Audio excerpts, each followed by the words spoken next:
Ever wondered what it means to own a piece of a company like Rolls-Royce or Tesco? It's simpler than you think. By buying a share, you become a part owner, and as the company grows, so can your investment. This guide will break down investing in shares for UK beginners step by step. We'll use clear language, practical examples, and show you how to get started, manage risks, and make informed decisions. Investing isn't about getting rich quick. It's about building wealth patiently and taking control of your financial future. Ready to begin? Let's explore how you can own a part of the companies shaping our world. We've organized this guide into easy sections to build your confidence. First, we'll explain what shares are, why people invest, and how you can profit. Next, we'll show you how to buy shares in the UK, set up an account, and place your first order. We'll cover managing your investments, understanding costs, and tracking performance. We'll also demystify taxes, risks, and the basics of diversification. By the end, you'll have the knowledge to start investing with confidence. Picture a company as a cake, sliced into millions of pieces. Each slice is a share. Buying a share makes you a part owner, giving you a stake in the company's future. If the company grows, your share's value can rise. If it struggles, it can fall. Shares are bought and sold on stock exchanges like the London Stock Exchange, LSE, or AIM. Owning shares connects you directly to the business world, letting you share in a company's success or its challenges. It's more engaging than a savings account and is your first step to becoming an investor. Understanding this is key to your investment journey. You'll hear shares and stocks used interchangeably, but here's the difference. A share is your specific unit of ownership in a company, like 100 shares of Vodafone. Stock is a broader term referring to your collection of shares across companies. You buy shares in a company, but you trade stocks on the stock market. Knowing this distinction adds clarity, but don't get hung up on it. Most people use the terms loosely. Just remember, shares are your pieces of the pie. Stocks are all the pies you own. Not all shares are the same. Think of them as different flavors. Ordinary shares are most common, giving you voting rights and potential dividends, but their value can swing. Preference shares offer fixed dividends and priority payments, but usually no voting rights. Some companies issue non-voting or cumulative preference shares, each with unique benefits and risks. Most beginners start with ordinary shares, but knowing the options helps you choose what fits your goals. Companies structure shares to offer different risk and reward profiles. Pick the type that matches your investment style. Why invest in shares? The main reason: your money can grow as companies succeed. Buy a share, and if the business thrives, your investment can increase in value. This is called capital growth. It's a long-term game, like planting a tree and watching it grow over years. Historically, shares have outperformed savings accounts and bonds over time. Remember, growth isn't guaranteed. Share values can fall if companies struggle. The key is careful selection and patience. Profits are only real when you sell. For many, the potential rewards outweigh the risks, making shares a powerful tool for building wealth. Beyond the potential for your shares to grow in value, there is another attractive reason to invest: the opportunity to earn a regular income. Many companies, particularly larger and more established ones, choose to share a portion of their profits directly with their shareholders. These payments are called dividends. Think of them as a thank you reward for being a part owner of the business. Dividends are typically paid out once or twice a year, though some companies may pay them quarterly. They are paid per share, so the more shares you own, the larger your total dividend payment will be when it arrives in your investment account. This can be a fantastic way to generate a passive income stream from your investments. For someone in or approaching retirement, a portfolio of dividend-paying shares can provide a regular flow of cash to help cover living expenses. However, even if you are many years from retirement, dividends are incredibly useful. You have a choice. You can either take the cash as income or you can reinvest it. Reinvesting your dividends means using the money you receive to buy more shares in the same company. This process is known as compounding, and it can dramatically accelerate the growth of your investment over the long term. It's important to understand that not all companies pay dividends.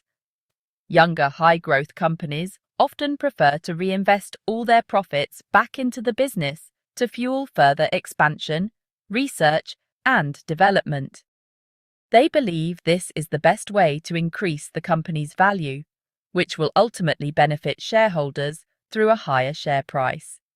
In contrast, more mature, stable companies in sectors like utilities or consumer goods might generate consistent profits but have fewer opportunities for rapid growth. They often choose to return a larger portion of these profits to shareholders in the form of reliable dividends. When considering an investment, you can therefore choose a strategy that aligns with your goals. Are you looking for maximum long-term growth and are happy to forgo a regular income for now? Then you might focus on growth companies that don't pay dividends. Or are you looking for a steady income stream to supplement your earnings or pension? In that case, you would seek out established dividend-paying companies.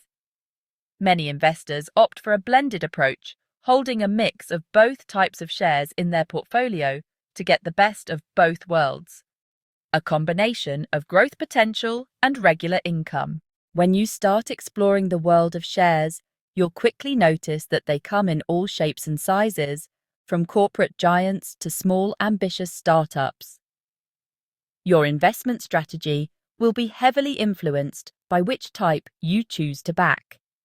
Investing in large, well-established companies, often called blue-chip stocks, is a popular starting point for many beginners. These are the household names you see every day.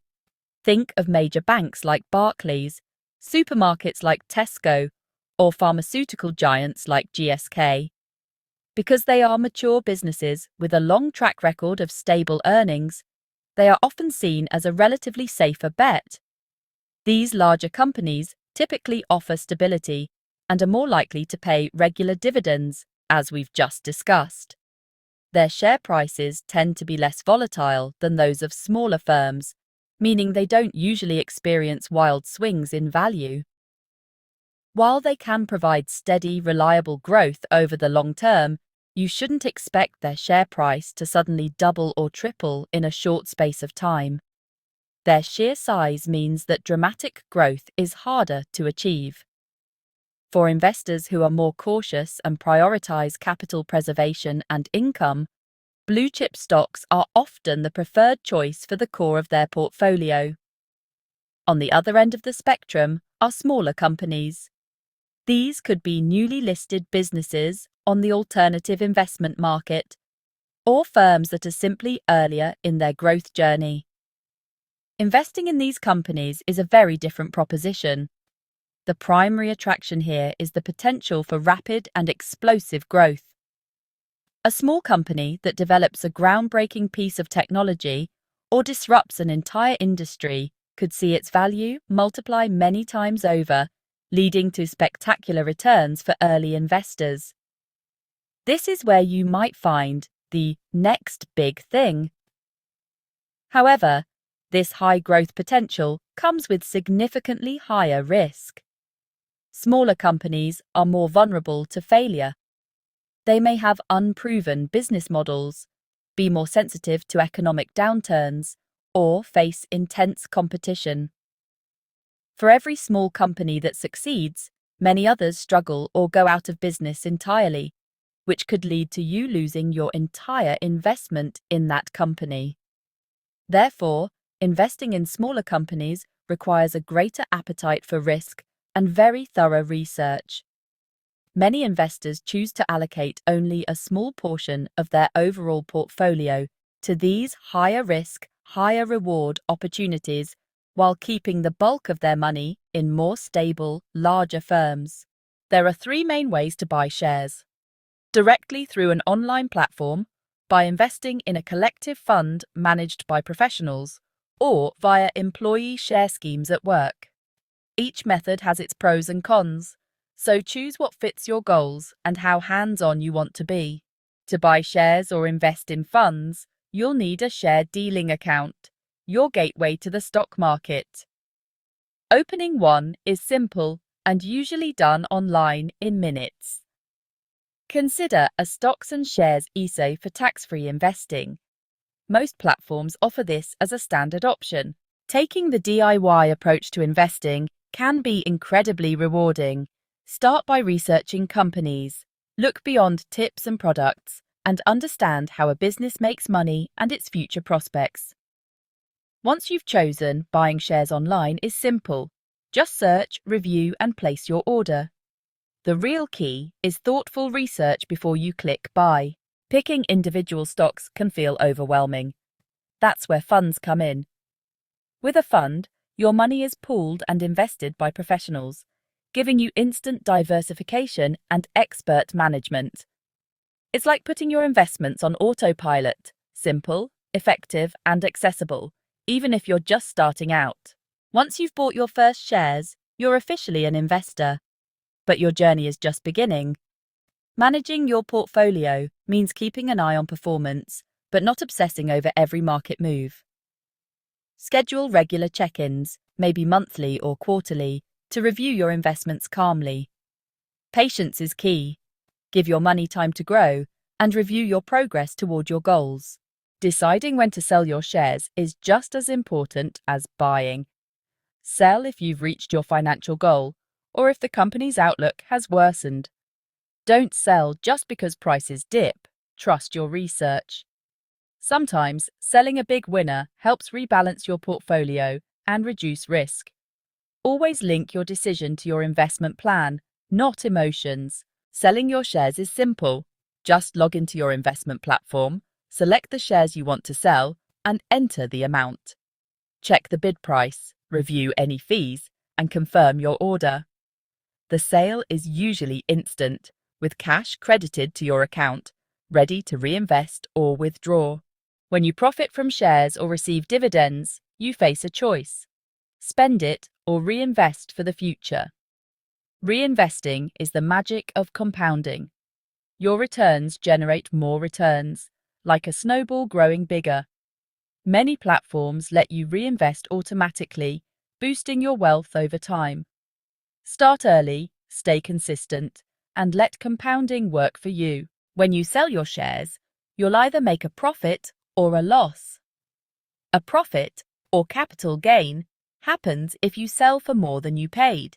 A loss if you sell for less. Remember to factor in transaction fees when calculating your true gain or loss. Keeping your own records in a simple spreadsheet helps you track your performance and prepare for taxes. Making a profit on your investments is great, but remember, the UK taxman may want a share. Each year, you get a £3,000 tax-free allowance for capital gains and £500 for dividends. If you go over, you'll pay tax depending on your income. But with a stocks and shares ISA, your investments can grow completely tax-free. It's the simplest way to keep all your returns. All investing comes with risk. When you buy shares, you're buying a piece of a business, and the future is never certain. Share prices go up and down, and a positive outcome is never guaranteed. Larger companies are easier to trade, but smaller ones can be risky and hard to sell. The key is to manage risk, not avoid it. So invest with your eyes open and think long-term. So, how do you manage this investment risk in a practical way? The single most important strategy is diversification. You have probably heard the old saying, Don't put all your eggs in one basket, and it has never been more true than in the world of investing. Holding shares in just one single company is an extremely risky strategy. No matter how much you believe in that business, an unexpected event, a scandal, a new competitor, a failed product could cause its share price to plummet, and your entire investment pot would suffer. If you spread your money across many different investments, you dramatically reduce this danger. Diversification means buying shares in a variety of different companies, but it goes deeper than that. Smart diversification also involves spreading your investments across different industries and even different countries. This is because different sectors of the economy respond differently to the same events. For example, a rise in oil prices might be bad news for an airline company due to higher fuel costs, but good news for an oil and gas producer. By owning a bit of both, the negative impact on one part of your portfolio can be cushioned by the positive performance of another part, smoothing out your overall returns. This is why investing in a fund, as we discussed earlier, is such a popular and effective method for beginners. A single investment in a global equity fund could give you a small piece of hundreds of different companies across dozens of industries and countries all in one go. This provides instant and broad diversification that would be very difficult and expensive to replicate on your own. It's a simple way to ensure that your financial well-being isn't tied to the fate of just a handful of businesses. This spreading of risk is a foundational principle for building a robust and resilient investment portfolio. By combining diversification with a long-term investment horizon, thinking in terms of 5 years or more, you can significantly reduce your overall risk. The short-term ups and downs of individual companies become less important when you own a wide range of them.